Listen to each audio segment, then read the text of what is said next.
Monty Neysmith, singer, songwriter with reggae legends Simmerip. Thank you very much for taking this call, Monty.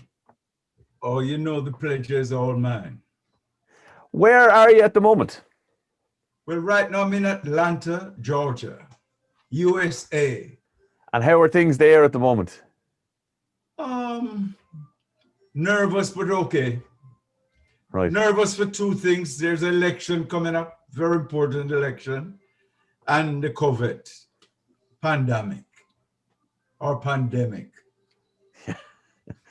Uh, am I right in saying that you originally left Jamaica to travel to London to study to become a lawyer, but you got sidetracked a little bit?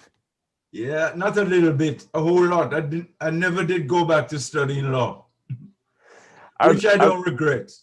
that was my next question. Have there ever been any times where you kind of wish that you were a lawyer? Uh, no, no, I'm glad.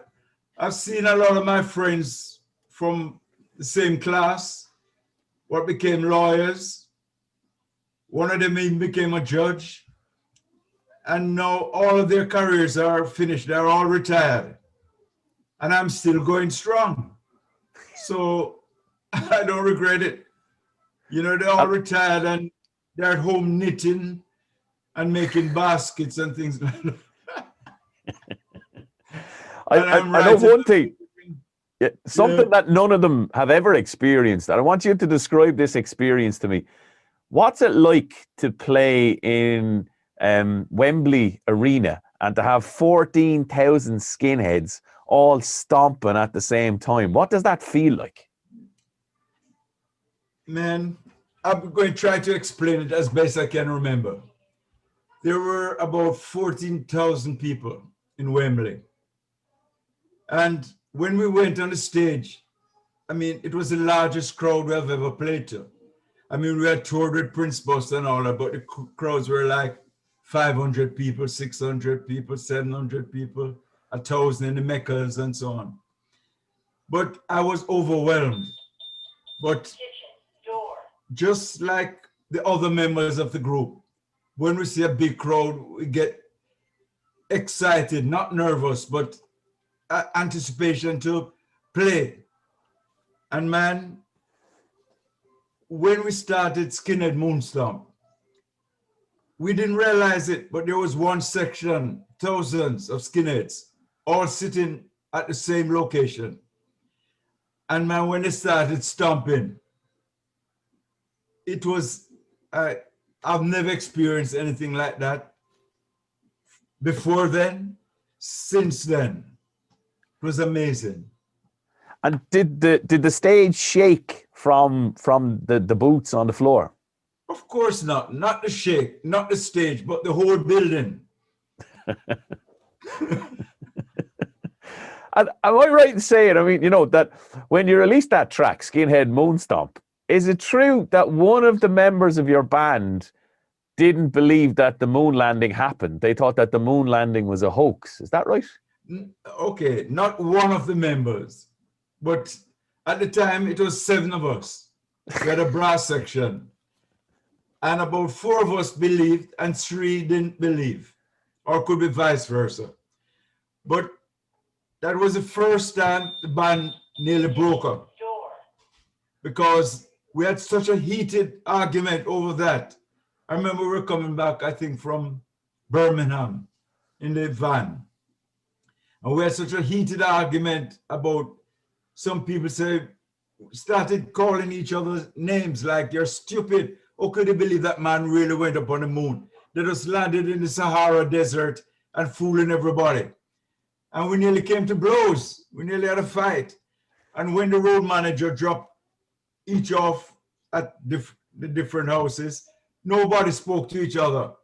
And for about a week, nobody spoke to each other. It was so heated. It's amazing to think that it was just one person. It was at least 3. it was 3. All right, but were you on the side that believed the moon landing happened, or were you arguing against it? I believe the moon landing happened. Let me say who didn't believe. One of the saxophone players, his name was also Roy. We called him Roy Bug at the time to differentiate between Roy Ellis and Roy Bug. And he didn't believe. I think Mickey Mouse, the bass player, didn't believe. And Josh, the guitar player, didn't believe. So, we didn't speak to them for at least 1 week. Could be more. It's a great story. One of the things that strikes me about the music you make is how much happiness and joy it brings to people. I mean, is that something that's important to you when you play music as well, and when you perform music, to enjoy it and to have fun with it? Yes, that's the number one. Even now when I write songs, I try to write it happy. Don't care what the topic is. Like one of my latest releases, War on Mars. It's war, but it's funny, and we're going to war over music. They want to steal our skank, so it's over music we're going to war, not anything serious. And then, as you know, the instrumental I did, which is Tipperary. It's a long way from Tipperary, but I call it Skinting, because when we were the Bees, one of our most jams when we used to play out was just putting in Tipperary while we're on stage. And the crowd used to just join in, and I always remember those days. Oh, fun it was. That's why I recorded Skinting. It's a long way to Tipperary. It's not from where I'm sitting. It's a pretty short way to Tipperary from where I'm sitting. It's only down the road. Yeah, yeah, definitely. I was lucky enough in my life to go to Jamaica twice to work for a short amount of time. And one of the things that struck me about Jamaican people is the similarity to Irish people, that the ease at which we look for fun, and we look for amusement in things. And it struck me that Jamaican people were maybe like what Irish people would be like if the weather was better here and if we didn't have the Catholic Church on our back, that we would be a little bit more Jamaican, maybe. But I agree with you, Don't remember, we have something else in common. Guinness. Yeah. Yeah. Right? Jamaicans love a Guinness stout. It's just true, like the Irish. You know what I mean? And rebels as well. I mean, a lot of our swear words, as you'd call it. Yeah. But I think they're all good words. It's part Irish. So we got a lot from the Irish. And rebel music as well. I know that the Maroon people are, rebellious and rebelled against the British as well. We have that in common too. Yeah. Exactly. A lot of people don't know that the Maroons made a treaty with the British long before slavery ended. British could not control them. So they had to make a treaty and gave them just 5 Maroon towns in Jamaica. And they gave them their own lands. They governed themselves. No one messed with them. From before 1833, I mean, it's maybe the end of the 18th century, 17 something. The Maroons were free people. Yep. Rebel people. Yep. Great. And one of the things, that idea of, you having fun and it being the number one thing, enjoying yourself, one of the things that would have stood out from your early shows, and maybe something that people latched onto, was the vision of you jumping off your piano keyboard and doing the splits. Like, the acrobatics was an important part of your gig, wasn't it? That was a part of me. I not only jumped off my organ and things. I mean, we played in places like Austria, and it had a balcony. I can remember. I mean, I would say maybe, I want to say, should be more than 12, maybe 15 feet. And I used to go on the balcony and jump off, splitting. People used to come from all over just to see me split off the balcony or split off the highest place I can find in the club or whichever concert I was doing. I would be splitting. If it's a high stage, I'd be splitting off into the audience. But I can still do it, But I believe you. My kids and everybody say, listen, when you go on stage, no splitting. I have to promise them, okay, I won't split. And sometimes I'm on stage dancing, and in my mind it says, go ahead, no man. one little split, one little split. But I said, no, it's okay. My mind, sometimes your mind tell you things that you can do, which you can't really do. But your mind just tell you can do it. Yeah, why not? When you guys went on the road, when you came to prominence, I know the Bees was the band, but when you went on to be Simmerip then in '66 with Prince Buster, was Prince Buster ever worried that you guys would kind of show him up, that you'd upstage him, that you were the support band, but you had this energy to you and acrobatics and the music? Well, to be honest, I don't tell much people this, and I suppose the other guys don't, but we had some big fights with Prince Buster, and one of them came to be a physical one. Because Prince Buster had a big guy they called Big Roy. I mean, he was big. About the both of us, not even the both of us together, we need one more person to be as big as he was. And after 2 gigs, he came to us in the dressing room and said, listen, because we hyped up the crowd so much that when Prince Buster came out, it was nothing. People were walking away. Although Prince Buster was great at the time, he didn't move a lot on stage. He just sat and sang his song. This is the 10 Commandments, and we didn't go purposely, as you said it, to upstage him.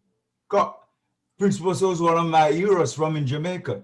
I mean, when we started going to dance and sneaking out to go to parties and dance, just Prince Buster's music that I loved.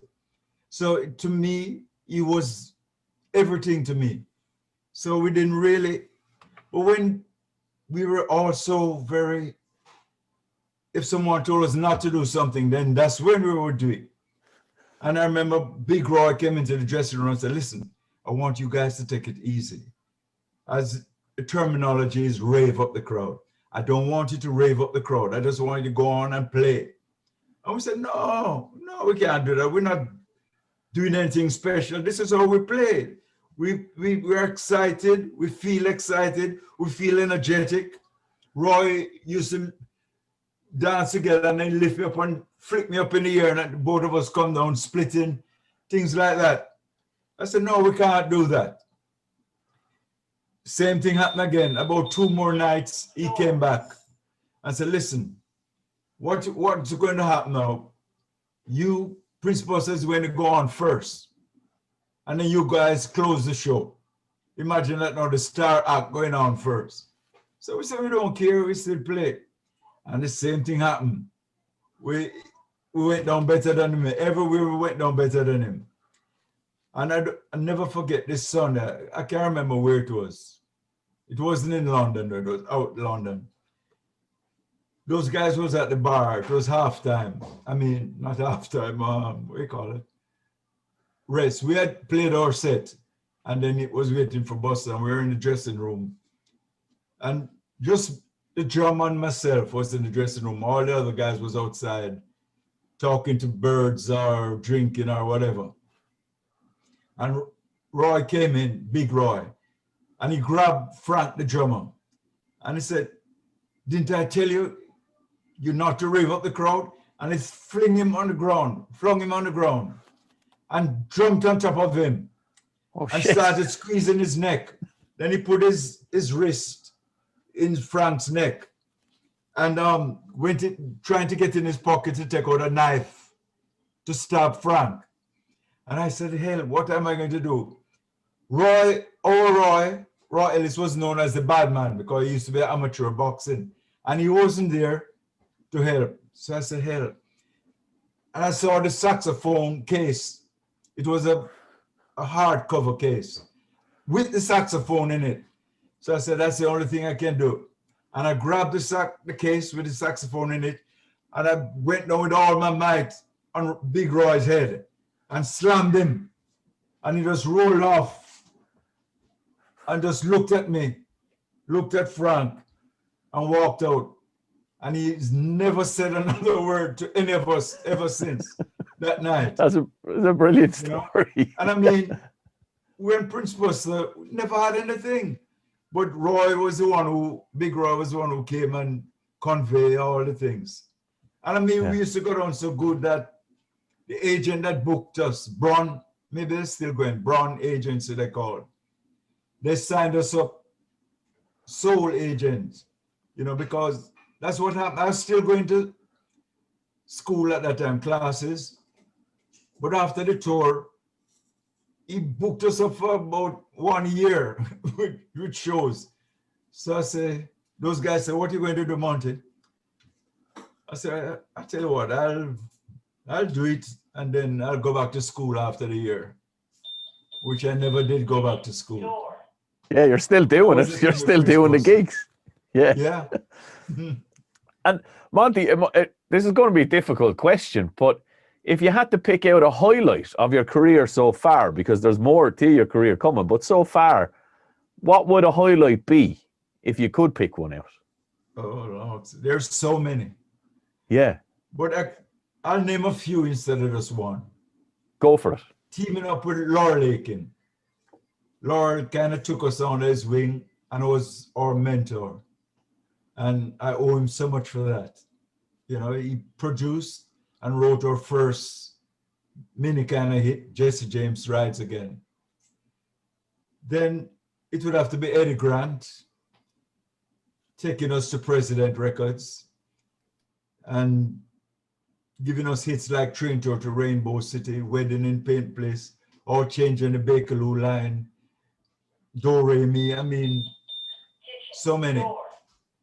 Then one of the highlights would have to be meeting Sidney Poitier. When we did the movie A Warm December with Sidney Poitier, I mean, he was one of my heroes, and to have met him and to find out how genuine a man he was. So sincere, and so, man, it was a pleasure meeting him. And it's nice to hear that, because some people say you should never meet your heroes, but Sidney Poitier obviously lived up to what you believed him to be. I met a lot of my heroes. I mean, Laurel Aiken, Prince Buster, Derek Morgan, Toots of the Maytals. You know what I mean? I've met a lot and played with them, did shows with them. So I don't think that's all true. I enjoyed meeting my heroes, and because when I was growing up in Jamaica, like when I was about 16, 17, we weren't allowed to go to dances. And all the parties, what they had, those at that time, the radio stations didn't play any Jamaican music. It was all English and American music. But we guys, when I say we guys, my friends and myself, we all loved, at the time, ska. And when we were invited to all these nice parties, all the music they played was Fats Domino, Little Richard, Elvis Presley, the Doobie, can't remember the names, but that's all the music. So what we guys used to do, we used to sneak out and go to these blues dances, like where Prince Buster played, and Duke Reed and Coxsone and all that. And that's where we would really find the good music. So we used to dance to Toots, Prince Buster, Laurel Aiken, which, as you know, Laurel Aiken had the first hit on a Jamaican radio station in Jamaica as a Jamaican. Before Laurel Aiken, it was all English and American. But Laurel Aiken was the first to overtake. I think it was Little Sheila or Boogie in My Bones, one of them. But, you know, I enjoyed meeting my heroes, and I wouldn't change that, you know, the way I was brought up. And we guys still are my friends. We still reminisce about those days when we used to sneak out and go to those where we were not supposed to be. Yeah. It sounded like you might have been bold boys. Even when you grew up, you might have been still kind of bold boys. Yes, we were. And you know, when it comes to playing music, then, you know, and it's really nice to hear about the music that you enjoyed and listening to music and experiencing music from the audience perspective. But when it comes to you touring and playing music, what is it that you're missing most at the moment with the restrictions that are in place when you're not being able to gig? What is it about that you're missing at the moment? Man, the fans, because I feed off that. When I'm there singing, like Skinhead Girl or something like that, and see the reaction, and when I look at their faces and I see they're really enjoying it, they're not just putting on a show, it makes me feel that it's all worth it. That's what I thrive for. That's what I live for, just for my fans. I love them. Without them, they wouldn't be Simmery. And outside of music, Monty, what is it that brings you most pleasure outside of that world of music? I can tell you right off the hand. Track and field, football, tennis, not necessarily in that order, but man, I love tennis. I love track and field. I love football. You know, I used to love cricket, but I spent so much time in America and I don't get the cricket. So it's not as easy to get him back. When I'm in Jamaica, I'm into the cricket. Or I'm in England, I'm into the cricket. But so I'd have to say that's fourth on the line. Football is my number one. Then track and field. And then, of course, tennis. Love tennis. And in Atlanta, where you are at the moment, is there any chance that you can get yourself a bottle of Guinness anywhere there in the vicinity? I make sure that I have my Guinness at hand and my red stripe. I'm not a hard drinker. Yeah, right? I don't but drink you enjoy whiskey or rum or anything. I just drink Guinness now and again and red stripe beer. Well, could I make a deal with you then? Before we finish up, can I make a deal with you? I'll buy you a bottle of Guinness the next time you're in Ireland if you sing me a line from It's a Long Way to Tipperary to finish up. Okay. It's a long way to Tipperary. It's a long way to go. It's Excellent. a long way to Tipperary. But them heart, that's where my heart is, right? Excellent. Yeah, I owe you a bottle of Guinness, Monty. I owe you a bottle of Guinness. And I make another deal with you. I'll play it for you. Skinting will be on the list. Nice one. Monty, it's been an absolute pleasure. Thank you very much for taking the time to take the call. Blessings and big love. Thanks, man. Man, the pleasure, as I said, was all mine. Because I can see that you know about the bees, the pyramids, Simmery. I know you know about Zubabata, 7 letters, and the list goes on. And that makes me feel good that you took the time and throughout all these years that you have us in mind and you love our music. I can tell that, you know, so you have made me very happy just talking to you. And just you make us happy with your music. Thank you very much, Monty. You're welcome.